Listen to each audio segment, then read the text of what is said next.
प्रकटे क्वचित् विहर्तुं प्रकृतिमुपैयुषिया प्रवाह। भीष्म पितामह कहते हैं महाराज, भीष्म पितामह कहने लगे भगवान अब मैं जाने वाला हूँ, मेरा एक काम कर दीजिए। भगवान ने बोले बताइए राजा क्या करना है।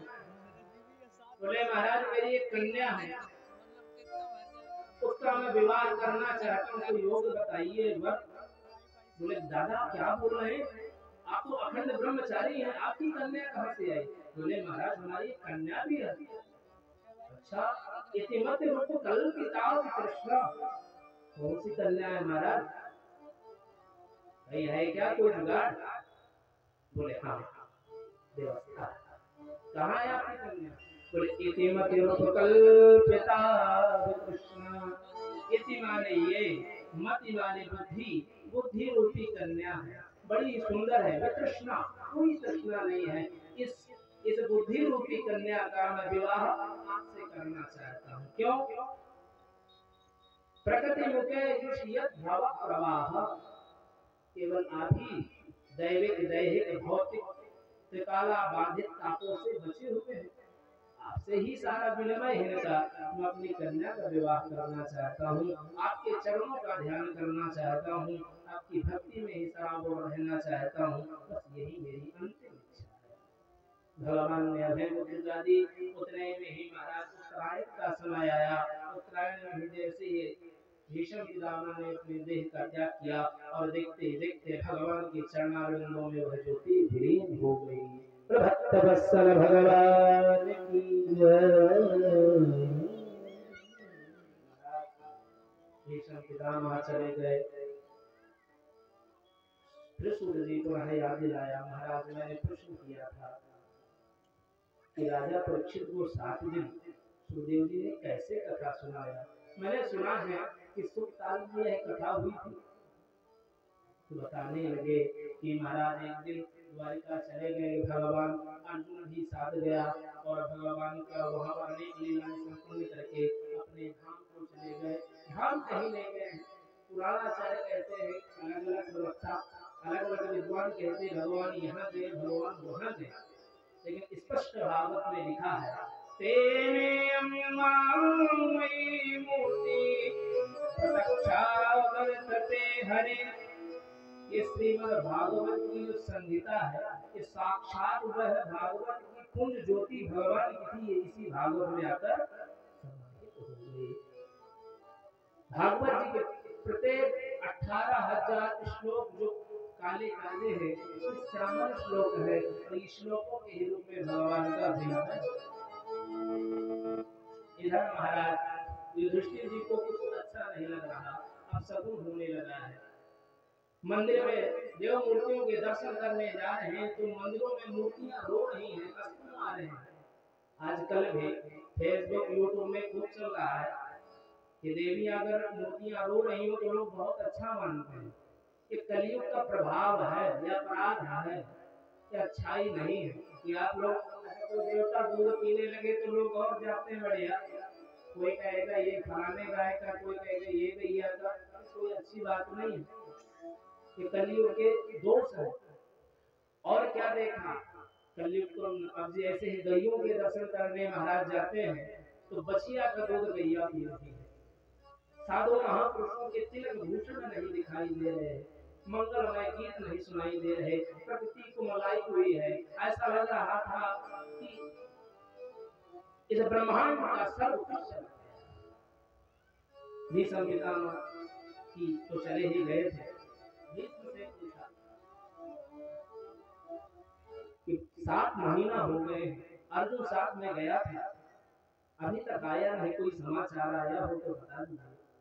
इतने ही कह ही रहे थे कि अर्जुन पीछे से आ गए। अर्जुन के चेहरे के कांति जो है वो विभोर है, कुमलाई है। जैसे उनका चेहरा महाराज युधिष्ठिर ने देखा, पूछा क्यों अर्जुन तुम्हारे कोई शरणागत हुआ था क्या, तुमने उनको अभय दान नहीं दिया क्या, क्या तुम्हारे सामने गौ हत्या हो गई तुम नहीं गाय को बचा पाए, अरे कहीं तुम्हारे हाथ से ब्राह्मण की हत्या हो गई क्या, अरे नहीं नहीं कहीं अगम्य स्त्री से तुम्हारा गमन हो गया क्या। अरे कहीं भोजन में बालकों को खिलाने से पहले क्या तुमने भोजन कर लिया? क्या वृद्धों का सम्मान तुमने नहीं किया? क्या धर्म की बातों में जिज्ञासाएं तुम्हें नहीं है? क्या कुछ अपराध हो गया? अर्जुन जोर जोर से रुदन करके रोने लगा और रोते रोते चित्कार करने लगा। भीषम युधिष्ठिर जी महाराज गए हैं और गले से अर्जुन को लगा, ये क्या बात हो गई भैया? बोले महाराज, भीलों से लड़कर मैं आज हार गया। वही गांडीव है, ये वही बाण है। भगवान अपने धाम को चले गए। आज ये गांडीव धनुष का कोई असर नहीं है। भगवान को कभी मैं साला बना लेता हूँ, कभी भगवान को दास बना देता हूँ और कभी गुरु बनाकर गीता का उपदेश दे लेता हूँ। आज वो चले। जैसे ही ये बात सुनी है सब रुदन करने लगे हैं। तुरंत महाराज परीक्षित का राजभार सौंप कर महाप्रयाण के लिए सब लोग चले गए। जैसे ही माता कुंती ने सुना है तब क्षण उसी समय प्राण त्याग दिया। भगवान का वियोग केवल दो लोग नहीं सह पाए, या महाराज दशरथ या माता कुंती, दोनों ने शरीर त्याग दिया। महाराज परीक्षित को राजभार सौंपा है और सौंप कर चल दिए हैं। इधर महाराज राजा परीक्षित ने राज्य का संरक्षण करने लगे, पालन करने लगे।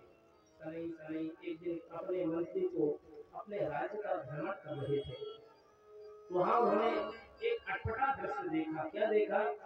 मारोदेरं भद्रंते फलानां सस्तरी। एक गैया देखी जो रो रही थी और एक बछड़ा देखा जिसके 3 पैर नहीं है, 1 पैर में खड़ा है। गैया से बछड़ा कह रहा है, मां आज लगता है हमें बचाने वाला कोई नहीं है। परीक्षित जी महाराज ने देखा कि काला काला पुरुष हाथ में तलवार लिए लातों से गाय को मार रहा है। यह जो दृश्य देखा है महाराज, कठोर वाणी से कह रहे, दुष्ट रूप अभी तुम्हें मृत्यु दंड देता हूं। यह देखते हुए व्यक्ति रुका और जाकर महाराज उस वृषभ से पूछते हैं, अरे भाई कौन हो आप? आपका परिचय क्या है? अरे कोई बात नहीं, ये बताओ तुम्हारे 3 पैरों को किसने काट दिया? बोले राधे राधे। बोले महाराज किसको कहूं? कई लोग ग्रह बताते हैं कि तुम्हारा ग्रह अनुकूल नहीं है, सो तुम्हारा भाग्य खराब चल रहा है तो दुख आ रहा है। कई लोग कहते हैं तुम्हारे संबंधी अच्छे नहीं है इसलिए दुख आ रहा है। कई लोग महाराज कोई दोष दे रहा है। मैं किसको कहूं? महाराज परीक्षित समझ गए कि तुम साक्षात धर्म, क्योंकि दुष्टों की पापियों की अगर हम अपनी जिह्वा से और उनका भी गुणों और अवगुणों की व्याख्या करते हैं तो जो पाप उस पापी को लगा है उसकी व्याख्या करने से हमें भी लगेगा। इसलिए आपने अपनी जिह्वा से किसी को नहीं बोला, इसलिए तुम साक्षात धर्म हो। और ये जो गौ है इतनी भोली भाली खड़ी है, रुदन कर रही है, ये साक्षात पृथ्वी देवी है। किसने तुम्हारे पैर काटे? बोले कहा महाराज धर्म अर्थ और काम, ये तीनों अब नहीं रहे। चौथा चरण है सत्य। ये चौथा चरण जो है रह गया है, लेकिन अब कलयुग में सत्यता भी कहाँ दिखाई देती है? लोग अनायास ही झूठ बोलते हैं और यहाँ तक कहते हैं महाराज झूठ नहीं बोलेंगे तो हमारा काम नहीं चलेगा। भाई आज का काम तो आप लोग चला लोगे, आगे का काम कौन चलाएगा? और आपको पता है एक न एक दिन हमको आपको चलना, और चलने चलाने की बात में बार बार व्यवस्थाएं तो बहुत है। ईमानदारी से भी तो गाड़ी चल सकती है, लेकिन चौथा पैर अगर सत्य टूट गया तो फिर ना धर्म कर सकते, ना अर्थ कर सकते, ना दान कर सकते, न पुण्य कर सकते, सारा बर्बाद है। इसीलिए कहते हैं वचन बोलिए संभाल के, वचन के हाथ न पाओ, एक वचन अमृत बने, एक वचन बने घाव। इसलिए महाराज विचार पूर्वक बोला करिए। उस काले वाले पुरुष से पूछा, कौन है भाई तू? डरता डरता कांपते हुए बोला, महाराज मैं कलयुग हूँ। बोले कहा चला जा यहाँ से, नहीं तुम्हें जो है इस हस्त प्रेरिका से आपका मैं वध कर दूंगा। महाराज कहाँ चला जाऊं? सर्वत्र का एक शब्द साम्राज्य है, कोई स्थान हो तो दीजिए। तभी इन्होंने बोले कहा पहले बाबा तुम्हारे अंदर विशेषता क्या है? कुछ विशेषता हो तो भाई रखा जाए। भाई आपका कोई सेवक हो और वो किसी कार्य में कुशल हो तभी तो रखा जाएगा, और उसको आग सुना रहा हो तो ऐसे व्यक्ति को ढोर को रखने से काम क्या?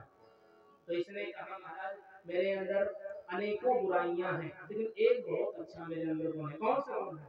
यत फलम नास्ति तपसा न योगेन समाधिना, तद फलम लभते सम्यक् लोके सर्वकीर्तनात्। महाराज द्वापर त्रेता में बड़े बड़े अमलात्मा विमलात्मा योगेंद्र मुनींद्र ध्यान धारणा समाधि लगाते हैं, रेचक को पकड़ के प्राणायाम खींचते हैं, हजारों वर्षों की समाधियां लग जाती हैं, तब जाकर आपकी भक्ति में मन लगता है, तब जाकर आपके चरणारविंद में मिलते हैं। लेकिन कलयुग में तत्फलम लभते सम्यक् करो केशव कीर्तनात्, केवल आप हरि के कीर्तन करने मात्र से अवरुद्ध हरि हृदय में एक हरि विराजमान हो जाते हैं। यही मेरी विशेषता है। अच्छा गुण है, चलो पसंद आया, आपको 4 कमरे दे देते, वही रहना। कौन से है महाराज? भूतम पानम स्त्रियः सूना, यत्रा धर्म चतुर्विधः। पहला कमरा तुम्हारा है दूतम, जहाँ जुआ खेला जाता है। अब देख लीजिएगा, जहाँ जुआ खेला जाता है विवाह हो ही जाता है। पानम, जहाँ मदिरा पीते हो वहां देखिएगा 2-4 घूसा तो हो ही जाते हैं। स्त्रियः सूना, गणिकाएं, वहाँ एक दूसरे को बहुत व्याख्या करने की आवश्यकता नहीं है, आप सब जानते ही हैं। यत्रा धर्म चतुर्विधः, चौथा लंपट। ये 4 लोग जहाँ रहते हैं यही 4 स्थान आपको देते हैं। बोले वाह महाराज जी, आपकी बार बार दंडवत करूं, प्रणाम करूं, क्या क्या करूं? क्या हो गया? बोले जैसा मैं काला करूंगा वैसे भैया हमको कमरे दे दिए। अरे कोई बढ़िया वाला दो जिसमें हर चीज एसी भी हो, कूलर भी हो, टीवी भी हो, फ्रिज भी हो, कोई ऐसा है? बोले हाँ भाई तुम्हारा ये गुण हमको बड़ा पसंद आया है, तो चलो एक कमरा और दे देते हैं। पुनश्च याचमानाय जात रूपमद प्रभु। जब मैं तुमको 5वां स्थान देता हूँ, स्वर्ण में वास करो। अब बड़ा ही अजीबोगरीब स्थिति यहाँ खड़ी हुई। यहाँ महाराज परीक्षित ने 5वां स्थान स्वर्ण में कलयुग को दे दिया, और वहाँ 10वें स्कंद में भगवान उद्धव से कह रहे हैं कांचनम मह्यम, स्वर्ण में मेरा वास है। तो यदि मेरा स्वर्ण में भगवान का वास है तो कलयुग का वास कैसे हो सकता है? ये बात तो लटपटी सी है। भाई एक ही भागवत में 2 बातों का निरूपण नहीं हो सकता, सत्य तो एक ही होगा। तो जड़ चेतन गुण दोष में विश्वकीन करता। इस संसार में कोई ऐसी वस्तु है जिसमें गुण और दोष ना भरे पड़े हो? आपके अंदर अच्छाई कुछ लोग देखते हैं और आपके अंदर कुछ लोग बुराई भी देखते हैं। तो भगवान ने निर्णय निकाला जिस स्वर्ण ईमानदारी से कमाया जाए उसमें मेरा, और 2 नंबर से जो कमाया जाए उसमें कलयुग। देखने का बाद जय हो महाराज जी, ईमानदारी से आज के सोना कम ही लोग पहन पाते हैं, 2 नंबर से ही पहन पाएंगे। तो बोले क्या करना चाहिए? तुम ही निवेदित भोजन करही, प्रभु प्रसाद पटभूषण धरि। भाई स्वर्ण लाइए, स्वर्ण में दो, वस्त्र लाइए, वस्त्र में दो।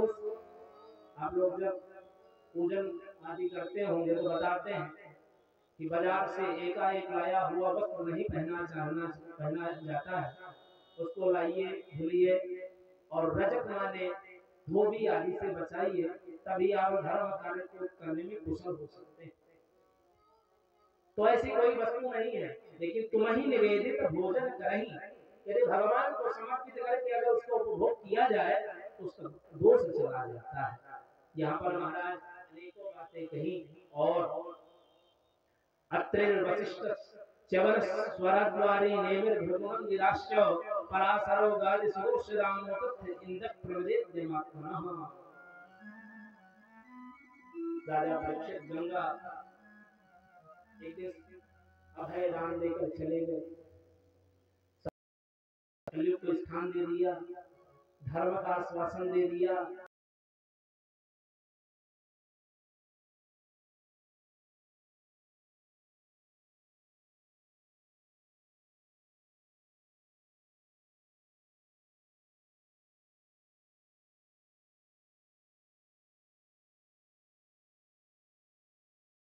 दिखा समीक ऋषि के आश्रम में गए तो वहां पर जो समीक ऋषि थे समाधि थे,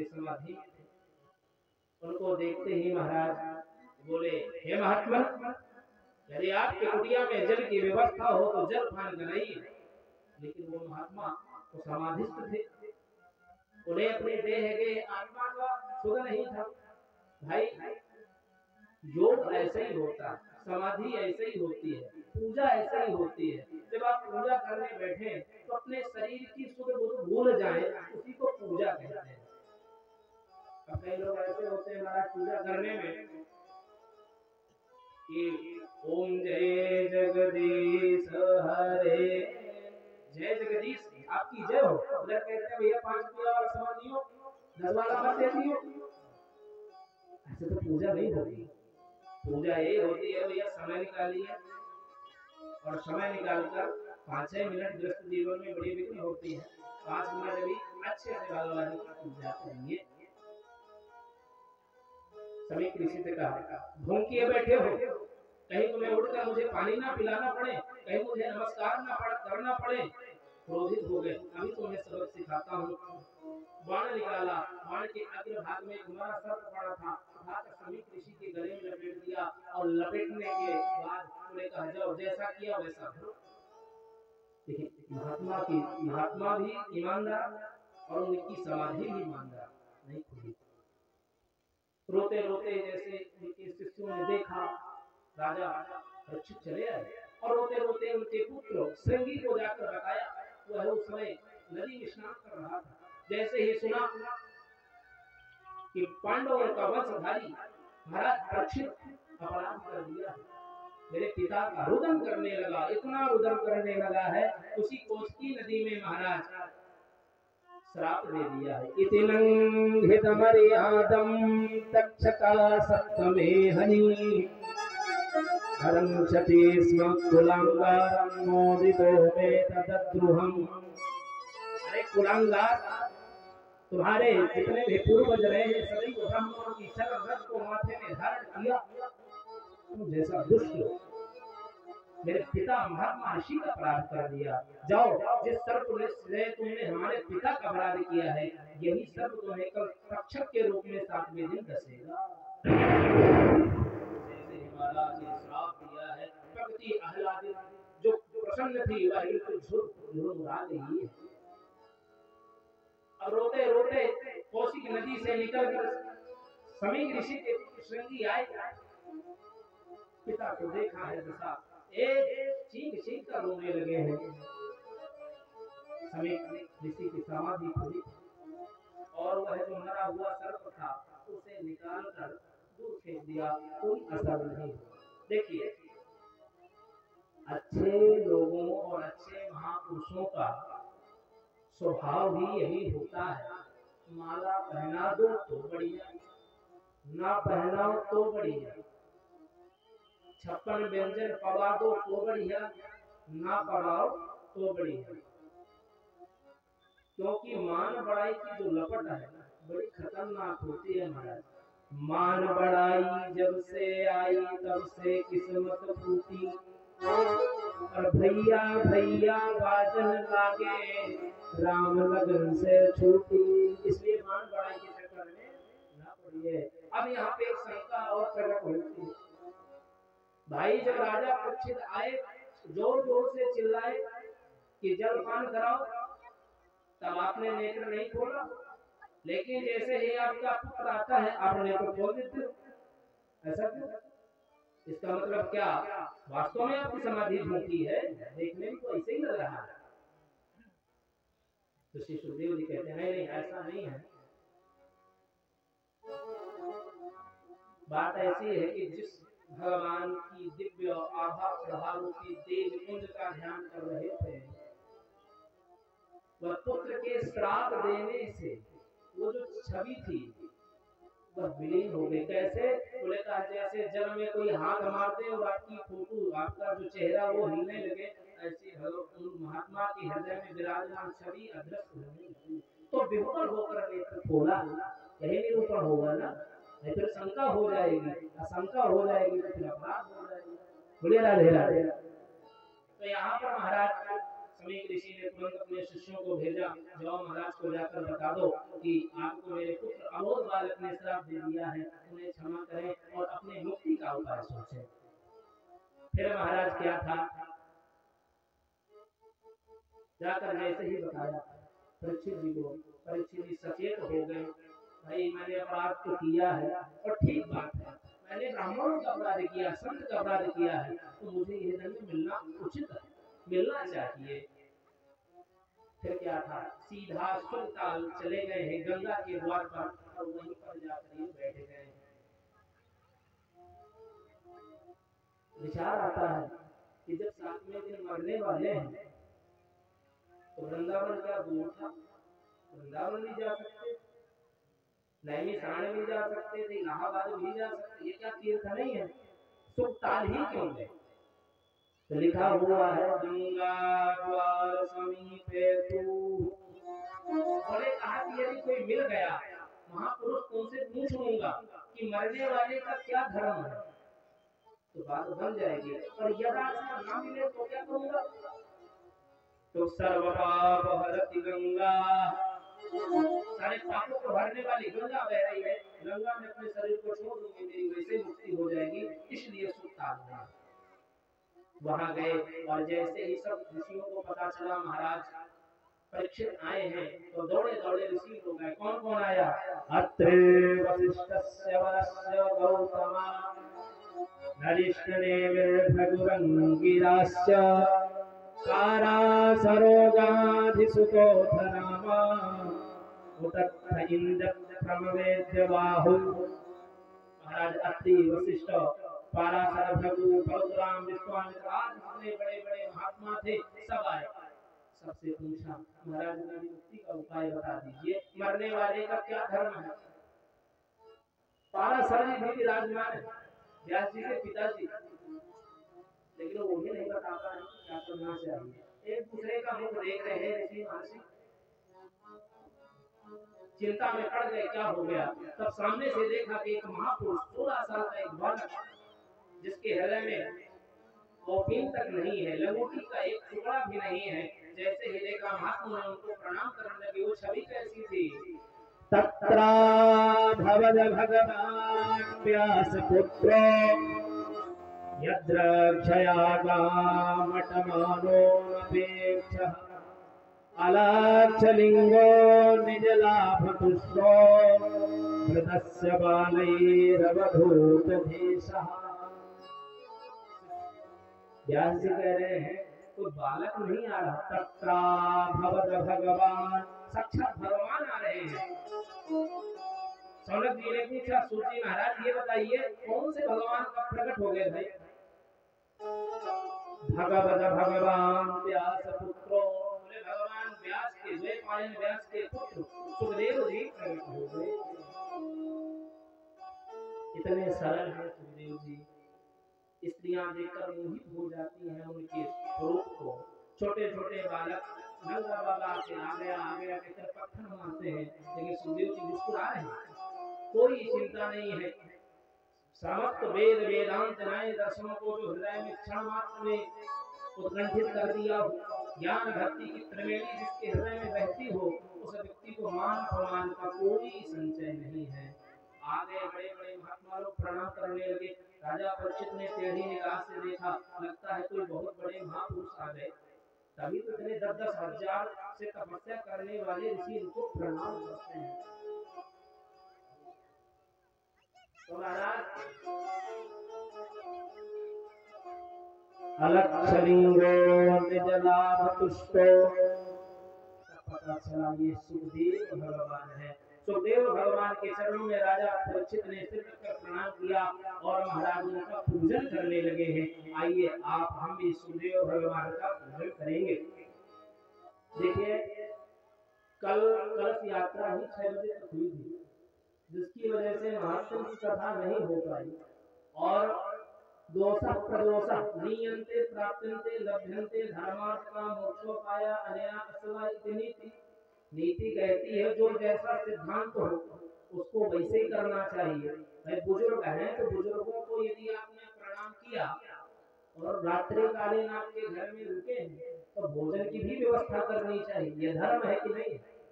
तो भागवत की एक परंपरा है, तत्र वचस्तत्र प्रयोग द्रव्यं यत्रोक्तं लभते फलम् स्थायी भवेत् चात्मानः रागः सम्यक्ते यथा। जैसा समय हो, जैसे जिसकी मन में रोचकता हो, जैसे हमारे सुनना में प्रायकर भक्ति भाव वाले लोग हैं, रामचरितमानस गीता भागवत को जानने वाले लोग हैं, तो प्रयास यही रहता है कि जितना हो मूल श्लोकों की ही व्याख्याएं हो जाए। तो यहाँ पर फिर कल जो है हमारा आगे की कथाएं होंगी। अब आप मिलकर सुखदेव जी के पूजा करते हैं हमारा परीक्षित जी के साथ, प्रसन्न होकर आइए सुखदेव जी के ध्यान धारणा में चलते हैं। बोलो सुखदेव भगवान की, व्यास जी महाराज की।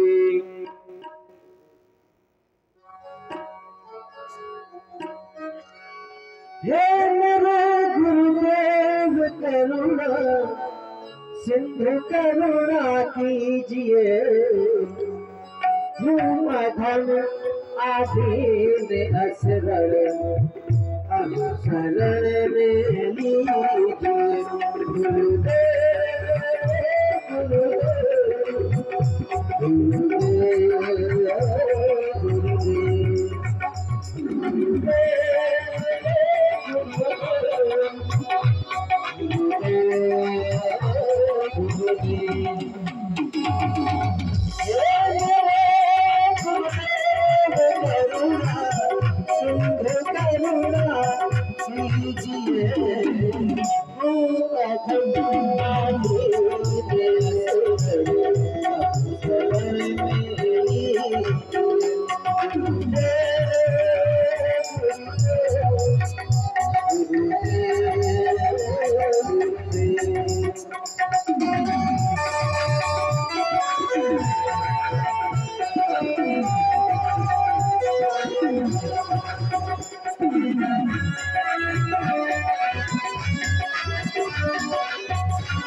बाप को झूठे लगी नैया भंवर में जा रही नाथ दौड़े अब बचाओ जल्दी डूबी जा रही मर जा रही मेरे गुरुदेव करुणा सिंधु करुणा कीजिए आदि असुर अब शरण मेरी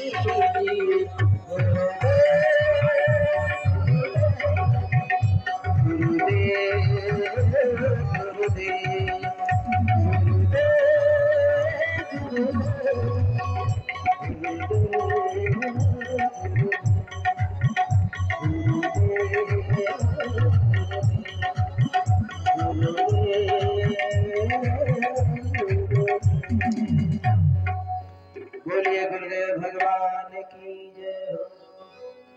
बोले सुखदेव भगवान की जय।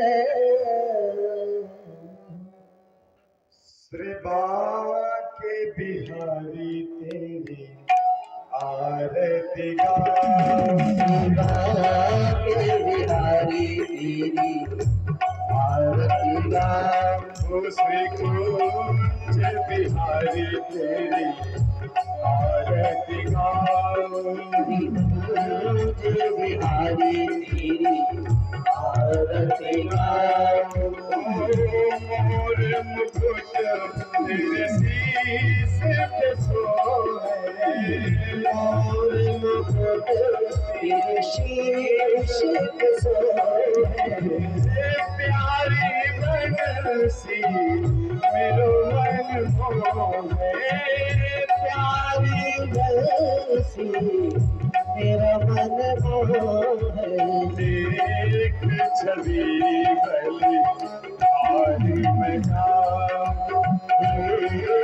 छवि आरती गाओ श्री बाके बिहारी तेरी आरती गाओ श्री बाके बिहारी तेरी आरती गाओ चरणों से निकली है गंगा प्यारी चरणों से निकली है गंगा प्यारी जिसने सारी दुनिया सारी जिसने सारी दुनिया तारी उन चरणों में शीश नवाऊं चरणों में